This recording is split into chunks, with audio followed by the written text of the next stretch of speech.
ಆ ನಿರೀಕ್ಷೆ ಅಂತ ಅವರ ಆಗ್ಬೇಕಂತ ಭಾಳ ಎಲ್ಲರದು ಒಟ್ಟ ಅಭಿಪ್ರಾಯ ಇದೆ. ಬಾಗಲಕೋಟೆಯಲ್ಲಿ ಇವರೇ ಆದರೆ ಅನುಕೂಲ ಅಂತ ಒಂದು ಜನರ ಅಭಿಪ್ರಾಯ ಇತ್ತು. ಹೀಗಾಗಿ ಅದನ್ನೇ ಪಕ್ಷ ಘೋಷಣೆ ಮಾಡಿದೆ. ಹೀಗಾಗಿ ಮೊದಲನೇ ಹಂತದ್ದು ಈಗ ಮುಗಿತ್ರಿ. ಇದು ticket, nomination, withdrawal, step by step election ಮಾಡ್ತಾರೆ. ಸರ್, ಇತ್ತೀಚೆಗೆ ಒಂದು ಅಲ್ಲಿ ಗಲಾಟೆ ಆಗಿತ್ತು. ಆ ವಿಚಾರಕ್ಕೆ ಸಂಬಂಧಪಟ್ಟಂತೆ ಬಹಳಷ್ಟು ಬಿಜೆಪಿ ಅದರ ಒಂದು ಲಾಭ ಚರ್ಚೆ ಇದೆ. ಅದೇನಾದ್ರೂ ಈ ಉಪಚುನಾವಣೆಯಲ್ಲಿ ವರ್ಕೌಟ್ ಆಗ್ತದಾ?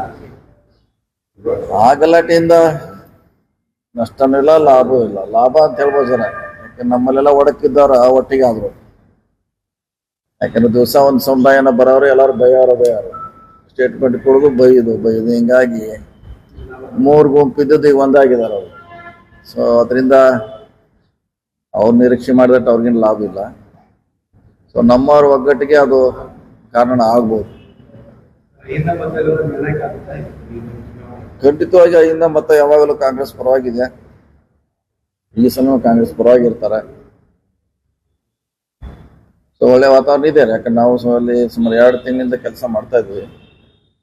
ಸೊ ಮೇಟಿ ಅವ್ರ ಬಗ್ಗೆ, ಕುಟುಂಬದ ಬಗ್ಗೆ ಒಳ್ಳೆಯ ಅಭಿಪ್ರಾಯ ಇದೆ. ಸರ್, ಈಗ ನೀವು ಹಿಂದೆ ಶಿಕಾವಿಲ್ 15 ದಿನ ಅಲ್ಲೇ ಶಿಕಾವಿಲ್ ಇದ್ರಿ ಸರ್. ಈಗ ಅದೇ ಸ್ಟ್ರಾಟಜಿ ಅದೀಗ ಅಷ್ಟಲ್ಲ. ಈಗ ನಾಳೆ ಒಂದು ದಿವಸ ನಾಮಿನೇಷನ್ ಮಾಡ್ತೀವಿ. ವಿಡ್ರಾ ಆದ್ಮೇಲೆ 7 ತಾರೀಕುವರೆಗೆ ಪ್ರವಾಸ ಮಾಡ್ತೀವಿ. ಸರ್, ಏನೇನು ಲಾಭ ಆಗೋದು ಸರ್? ಏನ್ ನಿರೀಕ್ಷೆ ಇಟ್ಕೊಂಡಿದ್ರಿ? ಯಾಕಂದ್ರೆ ಬಾಗಲಕೋಟೆ ಈಗ ಬೆಳಗಾವಿಯಿಂದ ಬಾಗಲಕೋಟೆಗೆ ಹೋಗ್ತಾ ಇದ್ರಿ. ಏನೇನು ನಿರೀಕ್ಷೆ ಇಟ್ಕೊಂಡಿದ್ರಿ? ಏನೇನು ಲಾಭ ಆಗೋದನ್ನು ಮಾತಾಡ್ತೀರ? ಲಾಭ ಮತ್ತು ದೊಡ್ಡದ ಪಕ್ಷ ಇದೆ. ದೊಡ್ಡದಾಗಿರೋ ಪಕ್ಷ ಆದ್ಮೇಲೆ ಕ್ಯಾಂಡಿಡೇಟ್ಗೆ ಅವ್ರದೇ ಅಂತ ಅಭಿಮಾನಿಗಳಿದ್ದಾರೆ, ಜನ ಇದ್ದಾರೆ. ಅವರು ಸುಮಾರು 3-4 ಸಾರಿ ಶಾಸಕರಾಗಿದ್ದಾರೆ, 1 ಸಾರಿ ಸಂಸದರಾಗಿದ್ದಾರೆ. ಸೊ ಅದ್ರ ಜೊತೆಗೆ ಸರ್ಕಾರ ಇದೆ. ಈಗ ಸರ್ಕಾರದ ಗ್ಯಾರಂಟಿ ಸ್ಕೀಮ್, ಅಲ್ಲಿ ಆಗಿರುವಂಥ ಡೆವಲಪ್ಮೆಂಟು, ಮೊನ್ನೆ ಮೆಡಿಕಲ್ ಕಾಲೇಜ್ ಕೂಡ ಘೋಷಣೆ ಮಾಡಿದ್ದಾರೆ. ಅದು ಹಳೆ ಎಲ್ಲರದು ಅಭಿಪ್ರಾಯ. ಅದ್ರಾಗ ಮೇಟಿ ಅವ್ರು ಕೂಡ ಅದು ಆಗ್ಬೇಕಂತ ಭಾಳ ಆಸೆ ಇತ್ತು ಅವ್ರಿಗೆ. ಅವ್ರ ಜೀವಿತ ಕಾಲದಲ್ಲಿ ಮಾಡಬೇಕಂತ ಪ್ರಯತ್ನ ಪಟ್ಟರು, ಆಗಿಲ್ಲ. ಅವರು ಹೋದ್ಮೇಲೆ ಅದನ್ನು ಮಾಡುವಂಥ ಪ್ರಯತ್ನ ನಮ್ಮ ಸರ್ಕಾರ ಮಾಡಿದೆ. ಸೊ ಒಳ್ಳೊಳ್ಳೆ ಕೆಲಸ ಅವ್ರ ಅವಧಿಯಲ್ಲಿ ಆಗಿದೆ, ಈಗ ಕೂಡ ಆಗ್ತದೆ. ಈಗ ಬಹಳಷ್ಟು ಜನ ಬಿಜೆಪಿ ಹಿಂದುತ್ವ ಪ್ರಯೋಗ ಮಾಡ್ತಾ ಇದೆ. ಈ ಹಿಂದೆ ಬಿಜಾಪುರ ಬಿಜೆಪಿ ಇದೇ ವಿಚಾರವನ್ನು ಚುನಾವಣೆ ಎದುರಿಸ್ತಾ ಇತ್ತು. ಇದು ಕೂಡ ಅಂದಾಜು ಮಾಡೇ ಮಾಡ್ತಾರೆ. ಎಲ್ಲ ಕಡೆ ಮಾಡೇ ಮಾಡ್ತಾರೆ. ಏನು ಪ್ರಶ್ನೆ ಹೊಸದೇನಲ್ವ. ಅವ್ರು ಮಾಡೇ ಮಾಡ್ತಾರೆ. ನಾವು ಮಾಡ್ತೀವಿ. ಅವ್ರು ಹಿಂದುತ್ವ ಅಂತ ಅವ್ರು ಮಾಡ್ತಾರೆ. ಅದೇ ಅದರಲ್ಲಿ ಪ್ರಶ್ನೆ ಇಲ್ಲ. ಆ ಕಡೆ ಯಾರ ಐಡಿಯಾಲಜಿ ಮೇಲೆ ವಿಶ್ವಾಸ ಇದ್ದಾರೆ ಆ ಕಡೆ ಇರ್ತಾರೆ, ಈ ಕಡೆಯವರು ಈ ಕಡೆ ಇರ್ತಾರೆ. ನಿಮ್ಗೆ ಅಂದ್ರೆ ನೀವು ದಾವಣಗೆರೆಗೂ ಬರಬೇಕು ಅಂತ ಕೆಲವರು ಅಲ್ಲೇ ಹೋಗಲೇಬೇಕು. ಅಲ್ಲೇ ಹೋಗ್ತಾರೆ. ನಾವು ದಾವಣಗೆರೆಗೆ ಹೋಗ್ತೀವಿ. ಯಾರ ಹೆಚ್ಚಿಗೆ ಸಮಯ ಇಲ್ಲೇ ಕೊಡ್ತೀವಿ.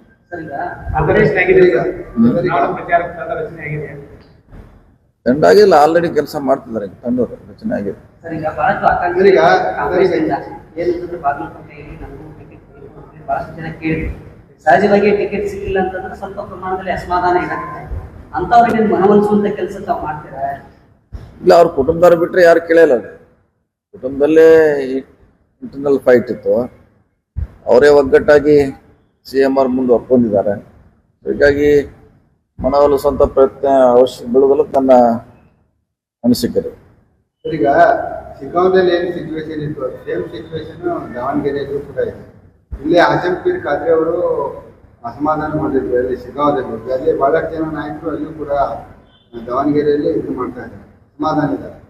ಶಿಕಾಗೋ ಸ್ಟ್ರಾಟಜಿನಲ್ಲಿ ಬೇಕು ಅಂತ ಜನ ಬಯಸಿದ್ದಾರೆ. ತಾವೇನಾದ್ರೂ ದಾವಣಗೆರೆಯಲ್ಲಿ ಹೌದು, ಅಲ್ಲಿ ದಾವಣಗೆರೆಗೆ ಹೋಗ್ತೀವಿ, ಇಲ್ಲಿ ಕೂಡ ಕೆಲಸ ಮಾಡ್ತೀವಿ, ಎಲ್ಲ ಕಡೆ ಮಾಡ್ತೀವಿ. 2 ಕಡೆಯೂ ಕಾಂಗ್ರೆಸ್ಸಿನ ಭದ್ರಕೋಟೆ, ನಮ್ಮ ಸೀಟ್ 2 ಇದ್ದಿದ್ದು. ಸೊ ಅವ್ರು ಗೆಲ್ಲಕ್ಕೆ ಪ್ರಯತ್ನ ಮಾಡ್ತೀವಿ. ಈಗ 2 ತಿಂಗಳಿಂದ ನಿಮ್ಮ ಟೀಮಲ್ಲಿ ಮಾಡ್ತೀವಿ, ಕೆಲಸ ಮಾಡ್ತೀವಿ. ನಾನು 3-4 ಸಾರಿ ನಾನು ಹೋಗಿ ಬಂದಿದ್ದೇನೆ. ಕೆಲಸ ನಡೀತಾ ಇದೆ. ಸೊ ಕಾಂಗ್ರೆಸ್ಸಿನ ಪರವಾಗಿ ವಾತಾವರಣ ಇದೆ. ಬಾಗಲಕೋಟೆ ಸಂಪೂರ್ಣ ಉಸ್ತುವಾರಿ ಕೊಟ್ಟಿದ್ದಾರೆ.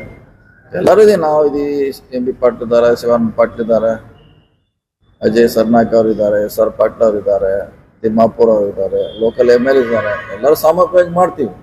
ಅದ್ರಲ್ಲಿ ನಾವು ಸ್ವಲ್ಪ ವಿಶೇಷವಾಗಿ ಕೆಲಸ ಮಾಡ್ತೀವಿ, ಎಕ್ಸ್ಟ್ರಾ. ಅಂದ್ರೆ ಸರ್ ಈಗ ಒಂದು ವಿಚಾರ ಸರ್, ಈಗ ಎಲೆಕ್ಷನ್ ಅಲ್ಲಿ ಕೇಳಿ ಬರ್ತಾ ಇದೆ ಏನಂತಂದ್ರೆ ಕುಟುಂಬ ರಾಜಕಾರಣಿಗಳಿಗೆ ನೀವು ಇದು ಮಾಡ್ತಾ ಇದ್ದೀರಿ ತಂದೆ ಕೊಟ್ಟರೆ ಮಗಳು ಕೊಟ್ಟರೆ ಮೊಮ್ಮಗಳು ಕೊಟ್ಟರೆ ಕುಟುಂಬಗಳು ಬೆಳೆದು ನಮ್ಮ ಕಾರ್ಯಕರ್ತರಿಗೆ ಒಂದು ಅಭಿಯಾನ ಸ್ಟಾರ್ಟ್ ಆಗ್ತಿದೆ ಸರ್ ಸೋಷಿಯಲ್ ಮೀಡಿಯಾ ಏನ್ ಮಾಡ್ಲಿಕ್ಕಾಗಲ್ಲ, ಏನ್ ಮಾಡೋರು ನೀವು? ಯಾರು ಕೊಡೋರು ಈಗ ಹೇಳ್ರಂಗಾರ ಪಾಪ ಅವ್ನು ಕರೆಸಿ ತಂದು ಏನ್ ಮಾಡೋರು? ಅವ್ನು ಸಪೋಸ್ ಯಾರೇ ಕೊಟ್ರ ಅವನಿಗೆ ನಿಲ್ಲುವಂತ ಕೆಪಾಸಿಟಿ ಇರಲ್ಲ, ಜನ ಒಪ್ಪೋದಿಲ್ಲ. ಕಾರ್ಯಕರ್ತ ಹೇಳ್ಬೋದು 40 ವರ್ಷ ಹಿಂದೆ ಇದ್ದಾರೆ 30 ಇದ್ದಾರೆ, ಓಕೆ ಒಪ್ತೀನಿ ನಾನು.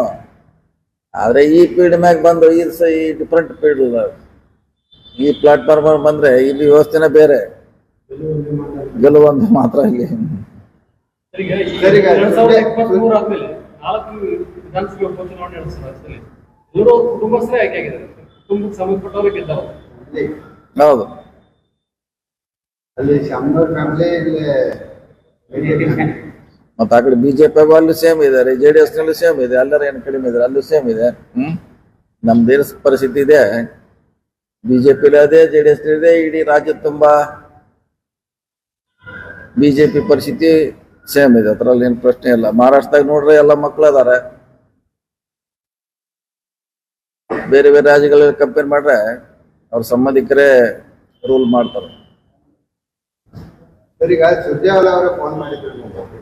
ಇನ್ನು ಉತ್ತರವಾಗಿ ಅವ್ರು ಹೇಳಿದ್ರೆ DCM ಸಾಹೇಬ್ನೆ ಬತಾಯ ಅಂತ ಹೇಳಿ, ಕ್ಯಾ ಬತಾಯ ಅಂತ ಹೇಳಿ ಬಹಳ ಕುತೂಹಲ ಆಯ್ತು. ಕ್ಯಾ DCM ಸಾಹೇಬ್ನೆ ಬತಾಯ ಅಂತ ಹೇಳಿದ್ರು. ಏನ ಗುಡ್ ನ್ಯೂಸ್ ಇದೆಯಾ, ಸ್ವೀಟ್ ನ್ಯೂಸ್ ಇದೆಯಾ? ಇಲ್ಲ, ಅದು ಅಲ್ಲಿ ಇಂಟರ್ನಲ್ ಅದು ಬೇರೆ ವಿಷಯದ್ದು ಚರ್ಚೆ. ಅದು ಸರ್, ಈಗ ಹೊಸ ವಿನಿಮಯ